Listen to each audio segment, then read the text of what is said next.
कभी ऐसा लगा है कि मैं काफ़ी नहीं हूँ, लोग मुझसे बेहतर हैं। काश मैं थोड़ा और स्मार्ट, सुंदर या परफेक्ट होता। अगर हाँ, तो ये वीडियो सिर्फ आपके लिए है। ये कोई मोटिवेशनल जुमले नहीं, ये एक अंदर तक झकझोर देने वाली सच्चाई है जिसे हर इंसान को जानना चाहिए।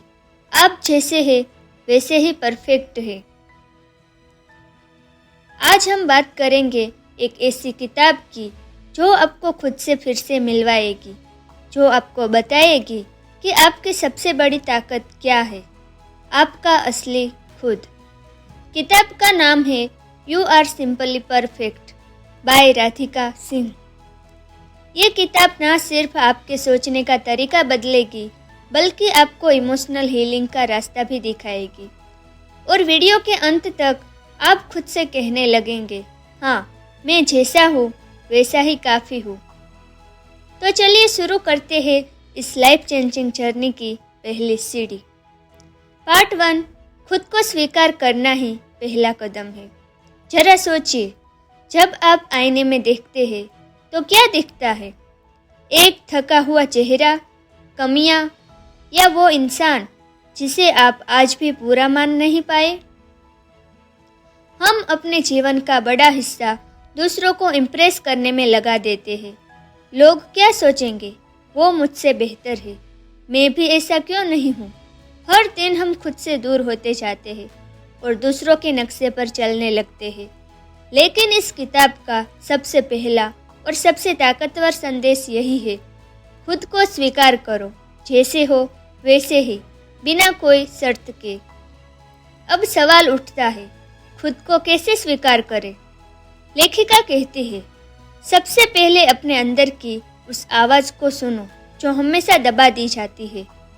वो जो कहती है, मैं थक गया हूँ। वो जो कहती है, मुझे डर लगता है। और वो जो कभी कभी बस रोना चाहती है।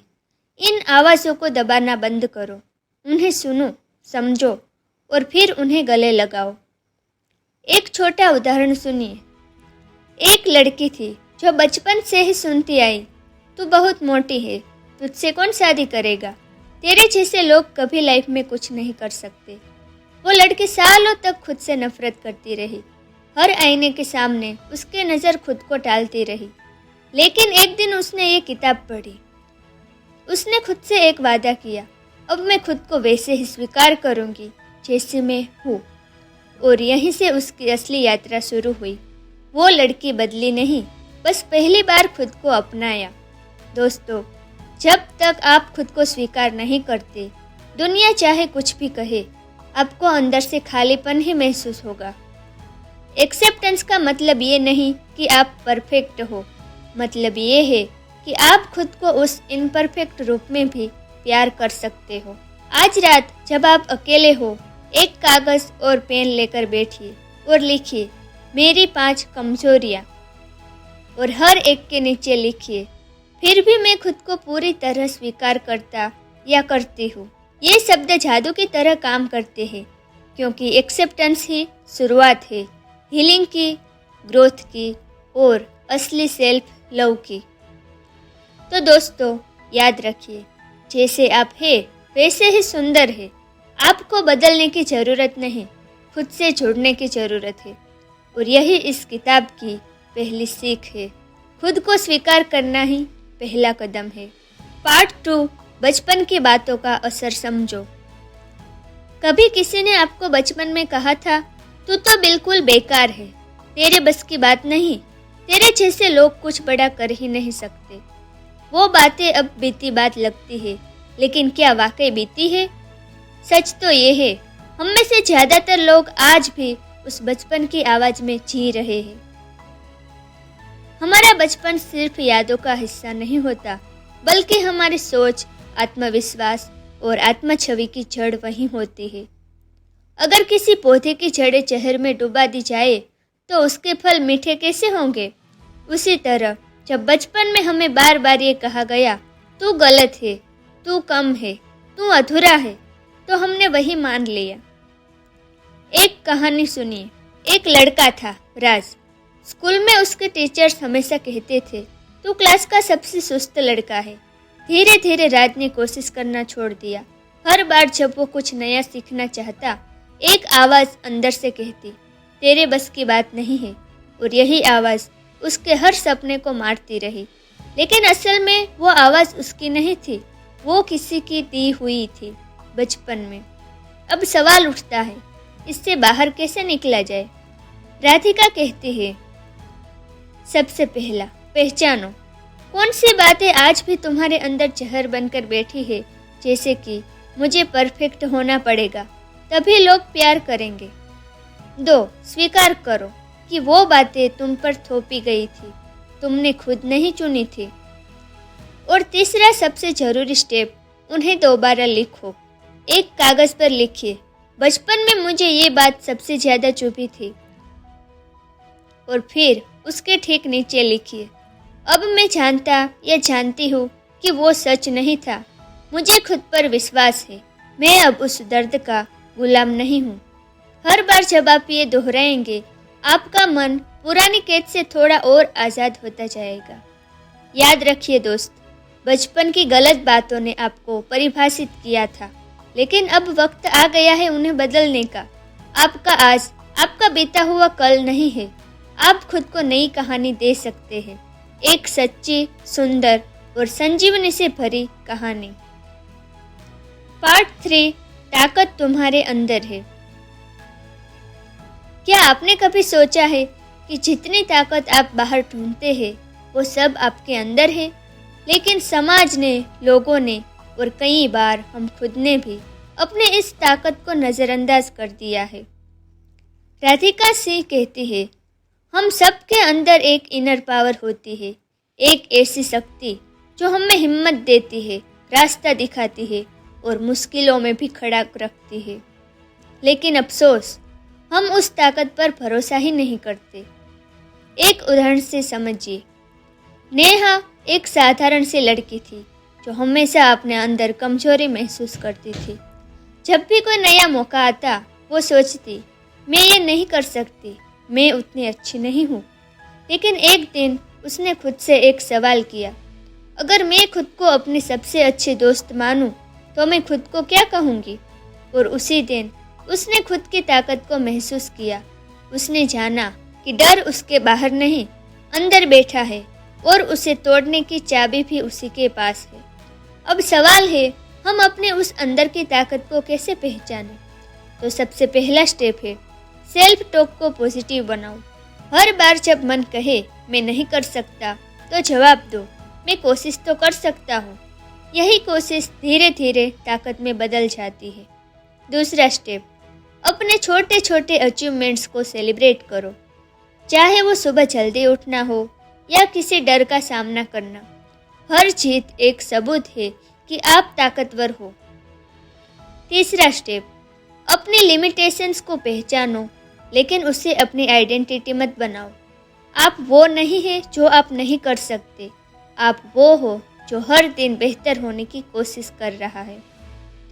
एक कागज़ पर लिखिए, मेरे अंदर की सबसे बड़ी ताकत है ये, और फिर नीचे लिखिए, मैं अपनी इस ताकत को हर दिन जीऊँगा या जीऊँगी। जब आप अपनी ताकत को शब्दों में ढालते हैं, तो वो ताकत असली बन जाती है, आपका साथी, आपकी ढाल।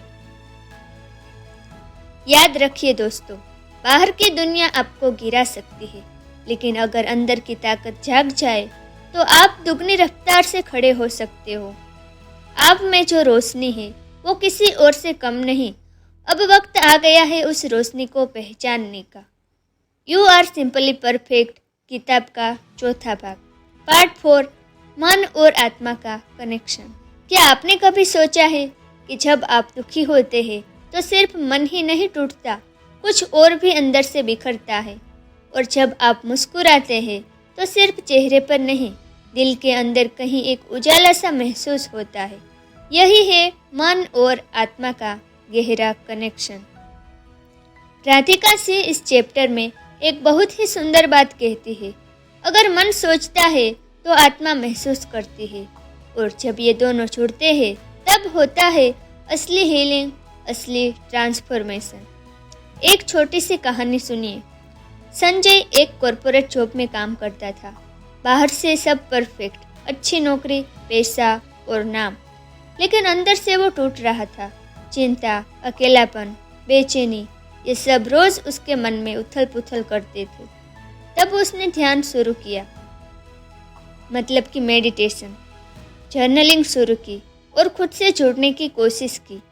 धीरे धीरे उसने महसूस किया कि उसका दर्द सिर्फ दिमाग में नहीं था, वो उसकी आत्मा में जमा हुआ था। और जैसे जैसे वो खुद को समझने लगा, उसका मन भी शांत होने लगा। अब बात करते हैं, आप इस कनेक्शन को कैसे महसूस कर सकते हैं। सबसे पहला, साइलेंस से शुरुआत करें। दिन में सिर्फ 10 मिनट बिना फोन, बिना शोर, बस खुद के साथ। यहीं से आत्मा की आवाज़ सुनाई देती है। 2, अपने मन से बात करें। खुद से पूछिए, मैं कैसा महसूस कर रहा हूँ या कर रही हूँ, और उत्तर को जज मत कीजिए, बस स्वीकार कीजिए। 3, जर्नलिंग कीजिए। हर रात एक पन्ना लिखिए, आज मेरी आत्मा ने क्या महसूस किया। कुछ ही दिनों में आपको खुद के अंदर एक नई क्लैरिटी दिखने लगेगी। तो एक कागज पर लिखिए, आज मेरा मन कहता है, आज मेरी आत्मा कहती है, और दोनों के बीच का फर्क समझने की कोशिश कीजिए। ये छोटा सा अभ्यास आपको अपने भीतर के सच से जोड़ देगा। याद रखिए दोस्तों, मन आपको दुनिया दिखाता है, लेकिन आत्मा आपको आपका सच दिखाती है। जब मन और आत्मा एक ही दिशा में चले तो आपकी जिंदगी में शांति, संतुलन और सच्ची खुशी आने लगती है। अब देखते हैं यू आर सिंपली परफेक्ट किताब का 5वां और बेहद भावनात्मक अध्याय, पार्ट 5। तुम्हारा अस्तित्व एक उपहार है। इस दुनिया में अरबों लोग हैं, लेकिन उनमें से कोई भी आप जैसा नहीं है। आपकी मुस्कान, आपकी सोच, आपका तरीका, सब कुछ अनोखा है, और यही यूनिकनेस ही आपकी सबसे बड़ी खूबसूरती है। लेखिका इस अध्याय में कहती है, तुम अपने आप में एक तोहफा हो। न खुद को कम समझो, न दूसरों से तुलना करो। लेकिन अफसोस, हम अपना ही अस्तित्व भूल गए हैं, क्योंकि दुनिया में हमें सिखा दिया है कि तुलना करना ही पहचान है। अब सोचिए, अगर कोई आपको एक अनमोल उपहार दे और आप उसे कभी खोले ही नहीं, तो क्या उसकी कीमत कम हो जाती है? बिल्कुल नहीं। लेकिन यही हम अपने साथ कर रहे हैं। हम खुद को प्रूव करने में लगे हैं, जबकि असली जादू तो खुद को एक्सेप्ट करने में है। एक कहानी सुनिए। दीपिका एक माँ थी जिसने अपनी पूरी जिंदगी दूसरों को खुश करने में गुजार दी। हर कोई उसके साथ काम में खुश था, लेकिन वो खुद कभी खुश नहीं रही, क्योंकि उसने कभी खुद से पूछा ही नहीं, मैं कौन हूँ, मैं क्या चाहती हूँ। वो सिर्फ रोल्स निभा रही थी, बेटी, पत्नी, माँ, लेकिन खुद का अस्तित्व खो चुकी थी। एक दिन उसने ये किताब पढ़ी और पहली बार आईने में देखा और कहा, मैं सिर्फ रिश्तों की जिम्मेदारी नहीं हूँ, मैं एक उपहार हूँ। अब बात करते हैं, आप कैसे खुद को इस उपहार की तरह अपनाइए। सबसे पहला, मिरर टॉक शुरू कीजिए। हर सुबह आईने में देखिए और कहिए, मैं खुद को स्वीकार करता हूँ, मैं खुद को प्यार करता हूँ। ये वाक्य सुनने में साधारण लगते हैं, लेकिन इनकी ताकत अद्भुत है। 2, अपनी इनर वॉइस को सुनिए। जब आप खुद को समय देते हैं, तब आपकी आत्मा आपसे बात करने लगती है। 3, खुद को वो प्यार दीजिए जो आप हमेशा दूसरों को देते आए हैं। जो सहारा, जो सराहना, जो अपनापन आप दूसरों को देते हैं, क्या कभी खुद को दिया है? अब वक्त आ गया है खुद को वो सब देने का। एक कागज पर लिखिए, मेरे अंदर जो अनोखापन है वो है, और नीचे लिखिए, मैं इस उपहार को पूरे दिल से स्वीकार करता या करती हूँ। हर बार जब आप खुद को स्वीकार करते हैं, आप दुनिया को दिखाते हैं कि आप जैसा कोई नहीं। याद रखिए दोस्तों, आप एक नाम नहीं, एक रूह हो। आपकी मौजूदगी इस दुनिया के लिए एक तोहफा है। खुद से प्यार करना स्वार्थ नहीं, बल्कि एक जिम्मेदारी है। अगले और अंतिम पार्ट में हम बात करेंगे अब खुद से दूर नहीं, खुद से जुड़ो और जियो पूरी तरह से। पार्ट 6, अब खुद से दूर नहीं, खुद से जुड़ो। क्या आपने कभी खुद से ये सवाल पूछा है, मैं खुद से कब मिला था आखिरी बार? हम दूसरों के लिए इतना कुछ करते हैं, रिश्ते निभाते हैं, सपने पूरे करते हैं, सबको खुश रखते हैं, लेकिन खुद से मिलना भूल जाते हैं और यहीं पर हम खुद से दूर हो जाते हैं। लेखिका इस चैप्टर में कहती है, जब तुम खुद से जुड़ते हो तब ही तुम्हारा असली जीवन शुरू होता है, वरना जो जिंदगी हम जीते हैं वो बस एक दौड़ है जिसमें अंत में सिर्फ थकावट बचती है। अब सवाल उठता है, खुद से कैसे जुड़े? ये कोई आध्यात्मिक साधना नहीं, बल्कि एक सचेत निर्णय है कि अब मैं अपने आप से भागना बंद करूंगा। एक आखिरी कहानी सुनिए। अमित एक बिजी डॉक्टर था। मरीजों को बचाते बचाते वो खुद को खो बैठा था। उसके पास हर किसी के लिए समय था, लेकिन अपने लिए नहीं। एक दिन उसे पैनिक अटैक आया और वो सवाल उठा, मैं जो दूसरों की जिंदगी बचा रहा हूँ, क्या मैं अपनी जिंदगी जी भी रहा हूँ? उसने रुकने का फैसला किया। पहली बार उसने खुद को समय दिया और अपनी इनर वॉइस को सुना। उस दिन से उसका जीवन बाहर से नहीं, अंदर से बदल गया, क्योंकि उसने खुद से जुड़ना सीख लिया। तो अब वक्त है एक वादा करने का, एक छोटा सा लेकिन जिंदगी बदल देने वाला वादा। मैं अब खुद से दूर नहीं जाऊंगा। मैं खुद को सुनूंगा, समझूंगा और सच्चे दिल से अपनाऊंगा। तो एक कागज पर लिखिए, मैं अब खुद से दूर नहीं भागूंगा। मैं खुद को हर दिन थोड़ी और गहराई से समझूंगा। इसे अपने कमरे में या फोन की स्क्रीन पर रखिए, ताकि हर दिन आप खुद को याद दिला सको कि तुम सबसे जरूरी हो। कितना अजीब है ना, हमने खुद को पाने के लिए पूरी दुनिया घूम ली, लेकिन असली मंजिल तो हम खुद ही थे। आपने आज इस वीडियो में सिर्फ एक किताब नहीं सुनी, बल्कि एक हीलिंग जर्नी देखी, जो कहीं बाहर से नहीं बल्कि आपके भीतर से शुरू होती है।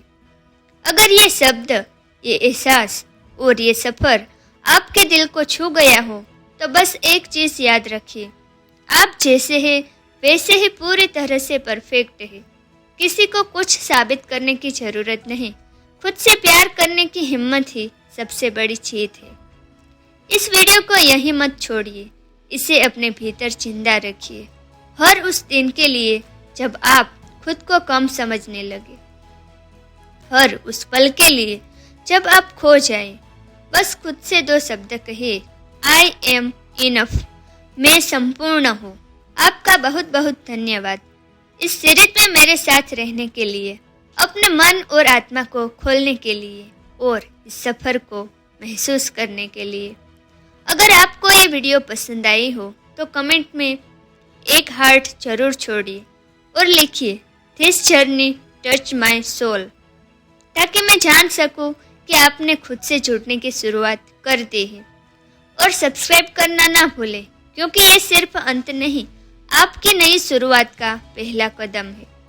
Take a breath, close your eyes and smile, because you are here, simply perfect.